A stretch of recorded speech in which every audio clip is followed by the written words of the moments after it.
Aujourd'hui, je vous parle de Lyon, de la belle ville de Lyon, avec un podcast qui s'appelle Histoires et Gognandises lyonnaises. Gognandise, c'est un mot d'argot, c'est du parler lyonnais, ça veut dire une petite histoire drôle, une anecdote.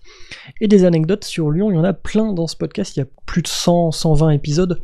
À chaque fois, c'est du 2, 3 minutes, 4, 5, 6 minutes max, et ça parle de plein de thèmes en fait, ça parle d'histoire, ça parle de la géographie de Lyon, de ses lieux emblématiques, de ses traditions, de ses personnages connus, et ça parle aussi du côté un peu mythique, contes et légendes de Lyon, traditions, etc. Donc c'est très intéressant. Vous connaissez sûrement un petit peu Lyon, même si vous y habitez pas, vous êtes sans doute déjà passé, vous connaissez quelqu'un là-bas. Et ce qui est intéressant avec ce podcast, c'est que c'est aussi théâtralisé, conté. Vous allez écouter les épisodes, tout de suite vous allez comprendre qu'il y a une mise en scène des personnages.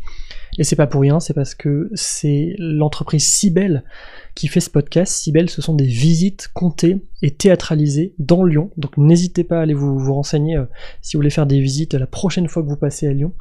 Je fais un gros big up à cette équipe-là et donc à son podcast. Les patrons et je vous dis à demain. Et de notre force de travail. Notre travail est réalisé presque uniquement par des femmes. Alors, écrivons au préfet et demandons-lui de reconsidérer la situation. Qui se lève avec moi? Allons-y! Qui souhaite me suivre? Dans l'assemblée, plusieurs se levèrent. Elles ne furent pas moins de 2000 à arrêter de travailler. Philomène Rozan mènera la révolte des ovalistes,